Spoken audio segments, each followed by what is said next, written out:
1947ರಲ್ಲಿ ಜನಿಸಿದ ದಿಲೀಪ್ ಶ್ರೀರಂಗ್ ಕಾಮತ್ ವಿಜ್ಞಾನ ಪದವೀಧರರಾಗಿದ್ದ ಅವರು ಸಮರ್ಪಿತ ಸಾಮಾಜಿಕ ಕಾರ್ಯಕರ್ತರಾಗಿ ಪರಿವರ್ತಿತರಾದರು.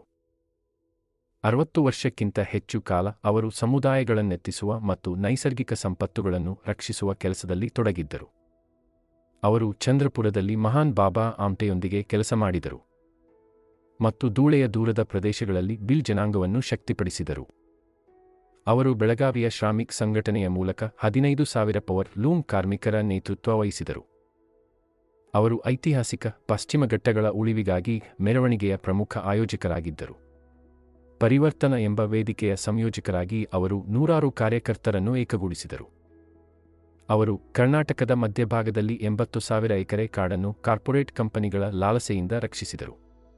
ಭೀಮಗಡ ಅಭಯಾರಣ್ಯದ ರಚನೆಗೆ ಸಮುದಾಯದ ಭಾಗವಹಿಸುವಿಕೆಯಲ್ಲಿ ಅವರು ಪ್ರಮುಖ ಶಕ್ತಿಯಾಗಿದ್ದರು. 78 ವರ್ಷ ವಯಸ್ಸಾದರೂ ಅವರು ಇನ್ನೂ ಶಕ್ತಿಶಾಲಿಯಾಗಿ ಪ್ರೇರಣಾದಾಯಕ ನಾಯಕನಾಗಿ ಪಶ್ಚಿಮ ಘಟ್ಟಗಳ ಸಂರಕ್ಷಣೆಗೆ ತಮ್ಮ ಶಕ್ತಿ ನೀಡುತ್ತಿದ್ದಾರೆ. ದಿಲೀಪ್ ಕಾಮತ್ ನಿಜವಾದ ಪರಿಸರ ಹೀರೋ. ಅವರ ತ್ಯಾಗಮಯ ಜೀವನ ಇತರರಿಗೆ ಸದಾ ಪ್ರೇರಣೆ. ಶ್ರೀ ದಿಲೀಪ್ ಕಾಮತ್ ಅವರ ಪತ್ನಿ ಶ್ರೀಮತಿ ನೀಲಿಮಾ ಕಾಮತ್ ಅವರೊಂದಿಗೆ ಅವರ ಸಮಾಜ ಕಲ್ಯಾಣ ಮತ್ತು ಪರಿಸರ ಸಂರಕ್ಷಣಾ ಉಪಕ್ರಮಗಳಲ್ಲಿ ಬಲವಾದ ಬೆಂಬಲ ನೀಡುವ ಸ್ತಂಭವಾಗಿದ್ದು, ಬೆಳಗಾವಿ ಮತ್ತು ಇಡೀ ಉತ್ತರ ಕರ್ನಾಟಕದ ಸುಧಾರಣೆಗಾಗಿ ಸಮರ್ಪಿತವಾಗಿ ಕೆಲಸ ಮಾಡುತ್ತಿದ್ದಾರೆ. ಅವರ ಸ್ಫೂರ್ತಿದಾಯಕ ಕಥೆಯನ್ನು ಎಲ್ಲೆಡೆ ಹಂಚಿಕೊಳ್ಳುವ ಮೂಲಕ ಅವರ ಅವಿರತ ಪ್ರಯತ್ನಗಳನ್ನು ಗೌರವಿಸೋಣ.